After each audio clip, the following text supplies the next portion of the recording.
ETF index mutual funds నేర్చుకుని stock మార్కెట్లో రాణించాలనుకుంటున్నారా? వెంటనే ఈ నెంబర్కి కాల్ చేయండి.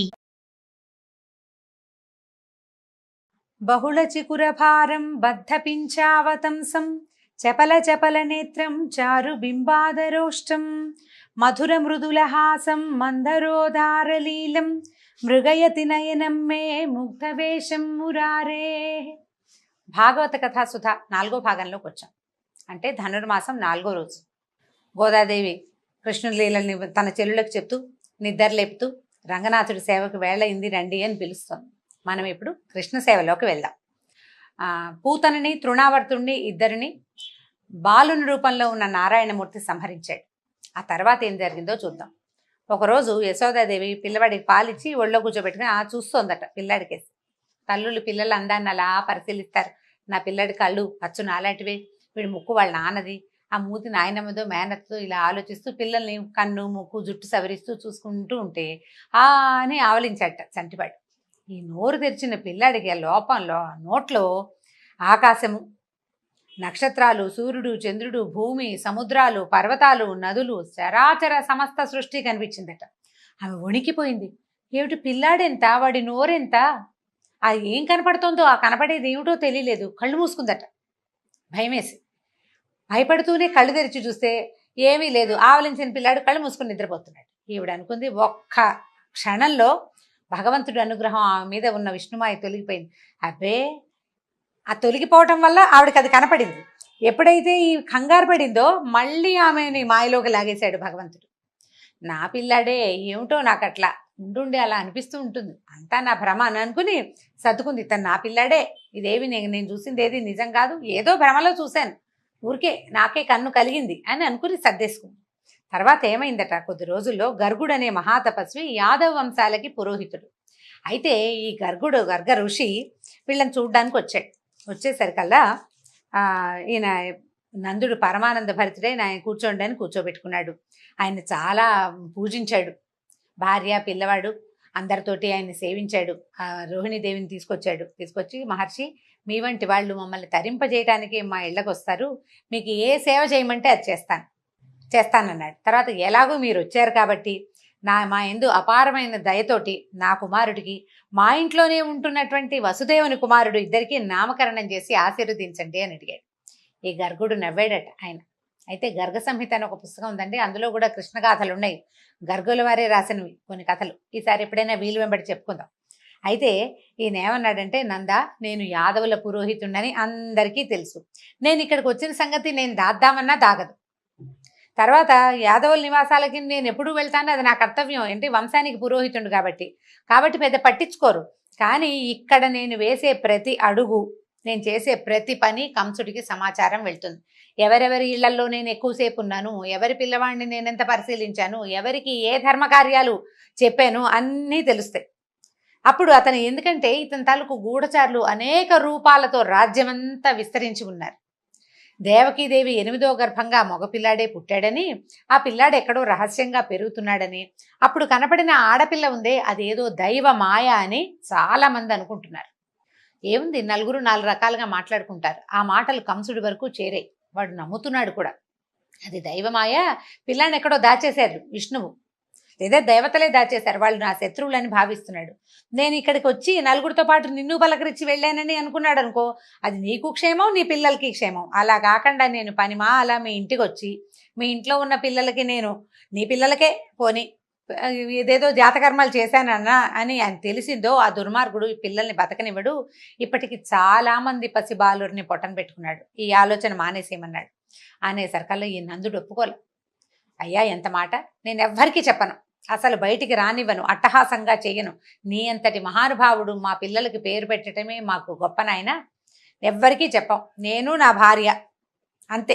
మూడో మనిషికి, మూడో కంటికి తెలియనివ్వం. ఇప్పుడు రోహిణీదేవి ఉంది కాబట్టి ఆవిడదే 3వ కన్ను, 4వ కన్ను ఇక లేనే లేదని బతిమలాడాడు. నేను స్వయంగా ఏర్పరచుకుంటాను, నా గోశాలలో, ఇంట్లో కూడా చెయ్యొద్దు, గోశాలలోకి వచ్చి పిల్లలకి పేర్లు పెట్టండి అని బతిమలాడాడు.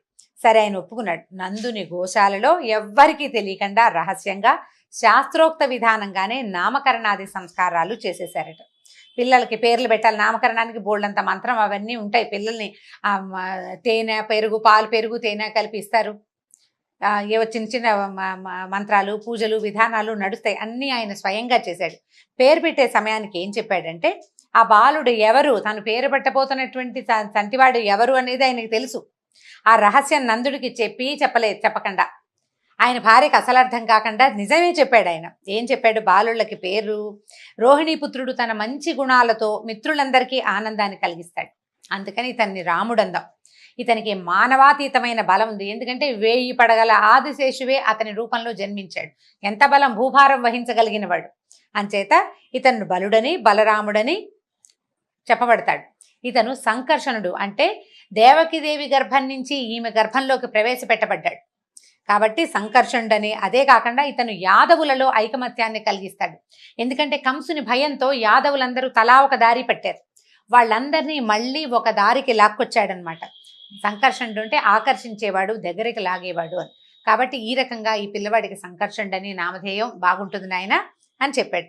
ఇక నీ కొడుకు ఉన్నాడే, నల్లగా ఉన్నాడు కదా, అందుకని ఇతను కృష్ణుడు అనే పేరుతో ప్రసిద్ధుడవుతాడు. అయితే పూర్వజన్మలో వసుదేవునికి ఇతను పుత్రుడై పుట్టాడు. పూర్వజన్మల్లో వసుదేవుడు ఈ రూపంలో లేడు, ఏదో రూపంలో ఉన్నాడు. ఈ పిల్లవాడు కూడా దానికి తగిన రూపంలోనే అక్కడ జన్మించాడు. ఈ రహస్యం తెలిసిన వాళ్ళు ఇతన్ని వాసుదేవుడు అని పిలుస్తారు. పూర్వజన్మలో వసుదేవుని కుమారుడు, ఇప్పుడు అతని మిత్రుడైన నీ దగ్గర పెరుగుతున్నాడు అని చెప్పి ఈ కుమారుడు ఉన్నాడే, ఇతను ఉత్తమ గుణాలలోనూ శోభలోనూ సంపదలోనూ కీర్తిలోనూ శ్రీమన్నారాయణుడితోటి సమానుడవుతాడు. ఇతడు మీ గోకులాన్ని అనేక ఆపదల నుంచి కాపాడతాడు, అనేక అద్భుతమైన కార్యక్రమాలు చేయబోతున్నాడు నాయన. ఇతని గుణాలని బట్టి, ఇతను చేయబోయే అతిమానుషమైన చేష్టితాలని బట్టి యోగులు ఋషులు అనేక పేర్లతో పిలుస్తారు. ఇతనికి ఒక్క పేరు కాదు, నేను పెట్టేది ఒక పేరే, ఇతనికి ఒక్క పేరుతో ఉండడు, అవే సహస్రనామాలు అవుతాయి. ఏమరపాటు లేకుండా పిల్లాన్ని కాపాడుకోమని చెప్పి ఎవ్వరికి తెలియకుండా ఈ పిల్లలిద్దరికి రాముడని కృష్ణుడని నామకరణం చేసి గర్గుడు వెళ్ళిపోయాడు. ఎవరికీ తెలీదు, నందవ్రజంలో కూడా ఎవరికీ తెలీదు. నాన్న పెద్దమ్మ అమ్మ పిలుస్తుంటే ఆ పేరుతో అందరూ పిలవడం మొదలెట్టారు. వాళ్లే పెట్టుకున్నారు పేరు అనుకున్నారు. గర్గుడు వచ్చి నామకరణం చేసే సంగతి బయటికి రానివ్వలేదు. ఇక నామకరణం జరిగింది. పిల్లలు చేతులతోటి మోకాళ్ళతోటి పాకటం మొదలుపెట్టారు. తల్లులు చక్కగా స్నానాలు చేయించి చంద్రం గింద్రం రాసి బాగా చేస్తే పౌడర్లు రాసి కూర్చోబెడితే ఇద్దరు పోయి బురదలోకి వెళ్ళి దుమ్ములో ఆడుకుంటూ ఆనందించేవాళ్ళు. పిల్లలకి మట్టి అంటే మహా ఇష్టం. అందులో రాముడు కృష్ణుడు కూడా దానికి ఏమీ ఇది కాదనమాట. అక్కడ వాళ్ళ ఏం తగ్గరు, వాళ్ళు కూడా అందులోనే ఉంటారు. పాక్కుంటూ పక్క ఇళ్ళ వైపుకి వెళ్ళటం. కొంచెం నడకొచ్చాక ఈ కాళ్ళకి మువ్వలు పట్టీలుండము గజ్జలు అవి కడితే మొలనూలు వాటితోటి చిన్న చిన్నగా గల్లు గల్లు మన సందడి చేసుకుంటూ పక్క వాళ్ళ ఇళ్లల్లోకి పొరుగు ఇళ్ల వరకు వెళ్ళేవాళ్ళు. పాకుతూ ఉండేవాళ్ళు. పాకి వెళ్ళటం, ఒక అడుగు 2 అడుగులు వేయటం. పాకటం స్పీడ్గా వస్తుంది, నడక నిదానంగా వస్తుంది కదా. ఈ కొత్త వాళ్ళు ఎవరైనా కనపడంగానే భయపడినట్టుగా తలంటే బాల్య చేష్టలే. ఈ దేవతాంశతోటి పుట్టిన వాళ్ళనే భావం కలిగించే వాళ్లే కాదు. పిల్లవాడు బహుసుందరమైన వాడు, ఒకడు తెల్లనివాడు ఒకడు నల్లనివాడు. పాకటము, పరిగెత్తటము, నడవటము, ఎవరినైనా కొత్త వాళ్ళని చూడగానే బెంగగా మొహం పెట్టి అమ్మ కోసం వెతుక్కోవటము, దాంతో తల్లులకి పరమానందంగా ఉంటుంది. ఎవరైనా వచ్చినప్పుడు వాళ్ళ దగ్గరికి వెళ్ళకుండా తల్లి దగ్గరికి వస్తే తల్లికి ఎంత పొసెసివ్నెస్ అనమాట, మహాద్భుతమైన ఆనందం కలుగుతుంది. కొత్త వాళ్ళ దగ్గరికి మా పిల్లాడు వెళ్ళడని వాళ్ళ పిల్లాడిని వాళ్ళే ఎత్తుకుంటారు, మోయడం కష్టమైనా సరే. ఇలాంటి ప్రతి చిన్న ఆనందాన్ని ఆ తల్లులకి సమకూర్చారు దేవదేవులు ఇద్దరూ కలిసి. అక్కడి నుంచి కాస్త నడక బాగా వచ్చాక ఇక అల్లరి ప్రారంభం. ఈ లేగదూడలు దొరికితే వాటి తోకలు పుచ్చుకుని వాటి వెనకాల పరిగెత్తడం. అక్కడి నుంచి ఈ వయసున్న పిల్లలే 5-6 వచ్చేవాళ్ళు చుట్టుపక్కల. ఏ ఇంట్లో అయినా ఇల్లాలు పనిలో ఉంటే ఎవరిల్లైనా ఒకటే ఇంట్లోకి వెళ్ళిపోవటం, పెరుగు వెన్న దాచే కుండల్లోకి చేతులు పెట్టడం, చిన్న పొన్న చిటిపుట్టి చేతులతోటి వెన్న తీసుకుని తింటాం. తిన్నంత తిని బయట కోతులు తిరుగుతుంటే వాటికి కూడా పెడుతుండేవంట. ఈ గోప స్త్రీలు బాబు పిల్లాడు ఎంతసేపు అల్లరి, వాళ్ళని వీళ్ళని ఈ గుంపునంతా వేసుకుని ఇంట్లోకి వస్తున్నాడు, రాజుగారి అబ్బాయి గట్టిగా ఏమీ అనడానికి వీల్లేదు. అందుకని ఏం చేసేవాళ్ళు, వీళ్ళు కింద పెట్టడం అనేది ఉట్టులో పెట్టేవాళ్ళు. ఉట్టులో పెడితే ఓ చిన్న పీటో రోలో మోసుకొచ్చి దాని మీద పెట్టైనా కుండలు అందుకునేవాళ్ళు. వాళ్ళ ఇంట్లో పీట రోలు లేదనుకోండి, ఓ కుర్రాన్ని నుంచోబెట్టి వాడి భుజాల మీదకి ఎక్కి వాడి భుజం మీద నుంచి అయినా వెన అందుకునే ప్రయత్నం చేసేవాళ్ళు. ఇక ఎంత అల్లరో, ఎంత కాపు కాసి పట్టుకున్న భువనమోహనమైన నవ్వటం, కొంటెగా కళ్ళార్పటం. ఆ నవ్విన నవ్వుకి వాళ్ళు లొంగిపోయి ఇలా ఏమంటాం, చిన్నపిల్లాడు లేక పుట్టిన రాచవారి బిడ్డ, దాంతో వదిలిపెట్టేసేవాళ్ళు. ఒకవేళ ఏదైనా గట్టిగా వీళ్ళు చెప్పబోయారా, ఏడుపు మూతి పెట్టుకుంటాడు, వాళ్ళ అమ్మదే ఒళ్ళో చేరిపోతాడు. ఆవిడ ఏమంటుంది, అయ్యో మా పిల్లాడు అసలు ఇంకా పాలే వదలలేదమ్మా, నా దగ్గరే పడుకుంటాడు, నాతోటే ఉంటాడు, అసలు బయటికే వెళ్ళాడు మా పిల్లాడు, కాసేపట్ల గుమ్మల్లో అంతే, నేను పని వేళ ఉన్నప్పుడు తప్పిస్తే అసలు పక్కిళ్ళకి రావటం ఏమిటి అని పోటాడేది ఆవిడ. ఊరుకునేది కాదు. మా అబ్బాయి ఎందుకు చేస్తాడు, పైగా చుట్టుపక్కల పిల్లలంతా మా పిల్లాన్ని తీసుకెళ్తారు, వీడు చిన్న పిల్లాడు అందరికంటే, వాడికేమొచ్చు, వాడికేం ఎక్కడం రాదు, ఏమి రాదు, వెన్నేం తింటాడు, ఇంకా పాలు మానని పిల్లాడా అని వెన్న తింటాడా అని రివర్స్ అయ్యి పోట్లాడేది అనమాట. ఏ పని చేసుకున్నా సరే ఎంతసేపు ఇదే గోల. సరే వాళ్ళంతా ఏమనుకున్నారు, ఇలా కాదు మనం ఒక అన్నేసి ఉంచాలి, సరిగ్గా వెన్న ముట్టుకోగానే ఆ వెన్న చేత్తోటే పట్టుకెళ్ళి చూపిద్దాం, వీడు వెన్న తింటాడని తల్లి అసలు నమ్మదు. తల్లిపాలు మానని వాడు వెన్న ఎందుకు తింటాడు, వెన్నకి మజ్జిగ రుచి ఉంటుంది. పాల రుచి అలవాటు ఉన్న పిల్లాడు మజ్జిగ ఎందుకు తింటాడు, మజ్జిగ రుచితో ఉన్న వెన్నని అని ఆవిడ ఒప్పుకునేది కాదు. ఇక ఏమరపాటు లేకుండా బాగా కాపలా కాసారు. ఓ రోజు పట్టుకునేసరికల్లా వాళ్ళ ఇంటికి వెళ్తే ప్రతి ఇంట్లోనూ ఓ కృష్ణుడు పట్టుబడ్డాట. ఒక ఆవిడ దొరికాడు మాకని ఆవిడ పక్కింటి ఆవిడ ఇద్దరు కలిసి వాళ్ళ ఇంట్లో కృష్ణుడిని పట్టుకున్నారు. ఈ పట్టుకున్న కృష్ణుడిని యశోద దగ్గరికి తీసుకెళ్తోంది ఆవిడ. మా ఇంట్లో దొరికాడు మీ పిల్లాడని. తీరా చూస్తే పక్కింట్లోంచి ఓ కృష్ణుడు, ఆ పక్కింట్లోంచి ఇంకో కృష్ణుడు, ఇట్లా ఇంటికి ఒక్కొక్క కృష్ణుడు చొప్పున రావడం మొదలుపెట్టాడు. దాంతో ఇదేమి వింత అంటే తమ చేతుల్లో ఉన్న కృష్ణుడు కూడా అంతలోనే మాయమైపోయాడు. అంతా సర్వం విష్ణుమాయే. వీళ్ళంతా యశోదాదేవి గుమ్మం దగ్గరికి వెళ్తే ఏమిటమ్మా పొద్దున్నే పనిమాలే వచ్చారు అంటుంది ఆవిడ. చూపించడానికి చేతిలో పిల్లాడేడి, విష్ణుమాయకి లొంగిపోయారనమాట వీళ్ళు. తర్వాత ఇలా జరుగుతూ ఉండేది ప్రతి వాళ్ళకి. ఆ పిల్లవాడు మన ఇంటికి రావాలనే ఉండేది. వాడిని ఎంత భరించలేరో అంత కావాలి, ఎంత భరించలేరో అంత చూడకుండా ఉండలేని స్థితిలోకి వచ్చేసింది. మొత్తంగా నందవ్రజం అంతా ప్రతి ఇంట్లోనూ కృష్ణుడు కంట పడకపోతే తోచని క్షణాలు వచ్చేసినాయి వాళ్ళకి. ఏమయ్యాడు, ఫలానా చోట ఉన్నాడు అంటే సిమితం, వాడు ఎక్కడున్నాడో తెలియలేదా అంటే భయం అనమాట. పిల్లాడు ఏమైపోయాడని అందరూ తల్లితో పాటు మిగిలిన ఇలా అమ్మలు కూడా వెతుక్కుంటూ పోయేవాళ్ళు కృష్ణుడి కోసం. అయితే ఒకసారి ఏమైందట, గోపబాలురంతా ఆడుకుంటున్నారు. బలరాముడు మళ్ళీ కొందరు వచ్చి పరిగెత్తుకుంటూ వచ్చి అమ్మ ఇంకేముంది, కృష్ణుడు మన్ని తినేస్తున్నాడు, గుప్పెళ్ళు ఎత్తి నోట్లో పోసుకుంటాడమ్మా మట్టి అన్న అనేసరికల్లా గభాలను పరిగెత్తుకుంటూ వెళ్ళింది ఆవిడ. పరిగెత్తుకు వెళ్ళటం ఏమిటి, టక్కిని చేయి పట్టుకుంది. భయంగా చూశాడు. ఏమిటి నువ్వు మడ్డు తింటున్నావా అని కేకలేసింది. కేకలేసరికల్లా నేనెందుకు తింటాను మట్టి, అయినా నేనేమిటి, ఈ బ్రహ్మాండం అంతా నాలోనే ఉందని మనకు చెప్తున్నాడు అనమాట.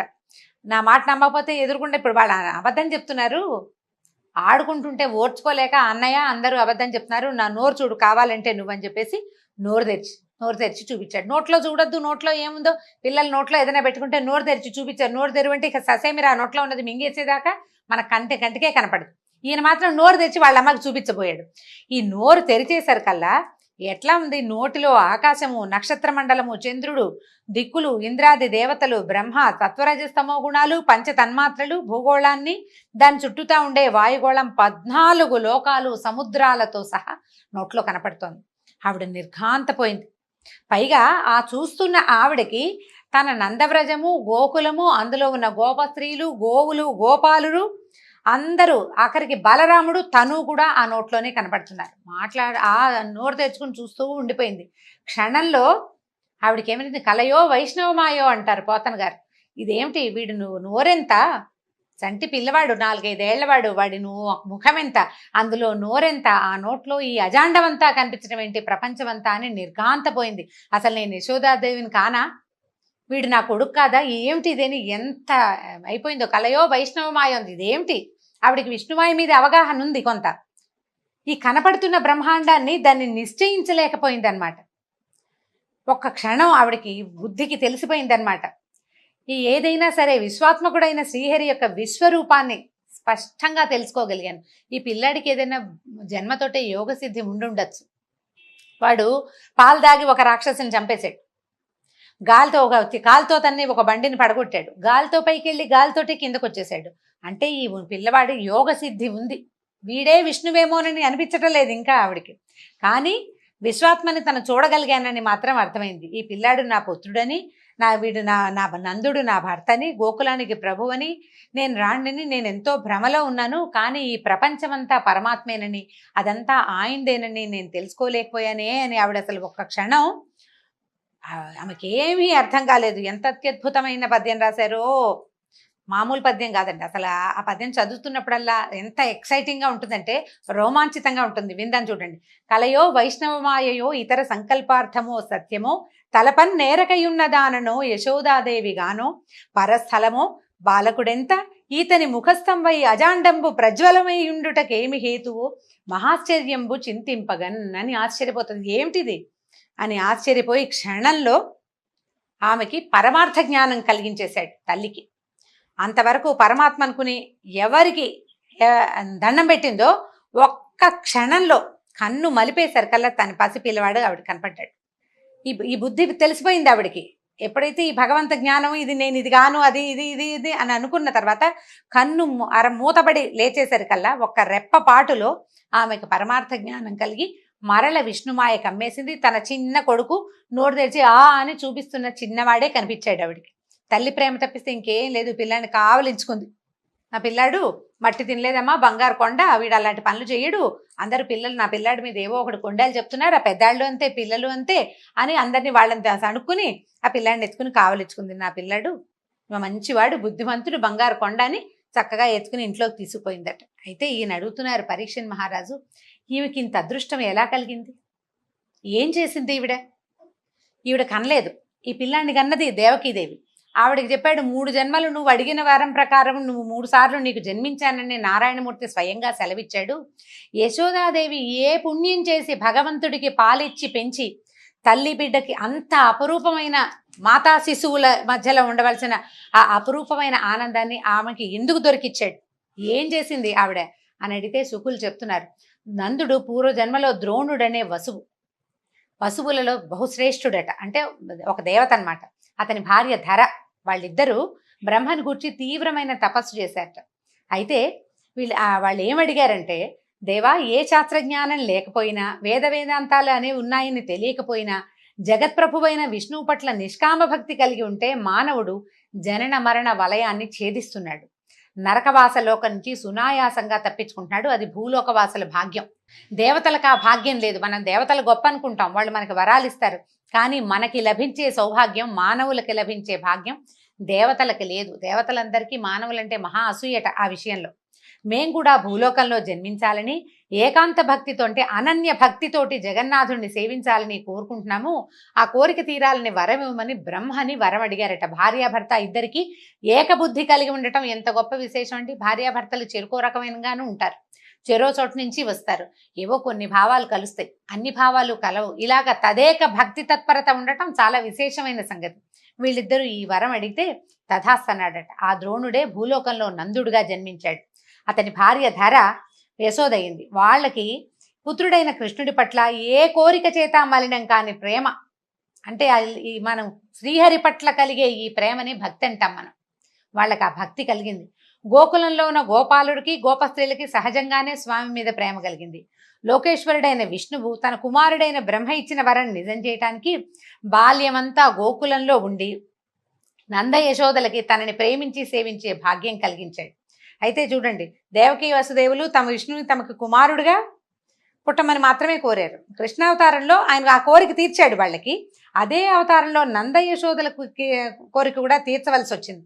అంచేత వాళ్ళకి తనని ప్రేమించి సేవించే అవకాశాన్ని, పాలిచ్చి పెంచి పోషించే అవకాశాన్ని భక్తులకి కల్పించాడు భగవంతుడు. ఈ విషయాన్ని శుకులు మన పరీక్షణ్ మహారాజుకు తెలియజేశారు. ఈ తర్వాత మరిన్ని కృష్ణలీలల్ని వచ్చే భాగంలో తెలుసుకుందాం. నమస్కారం.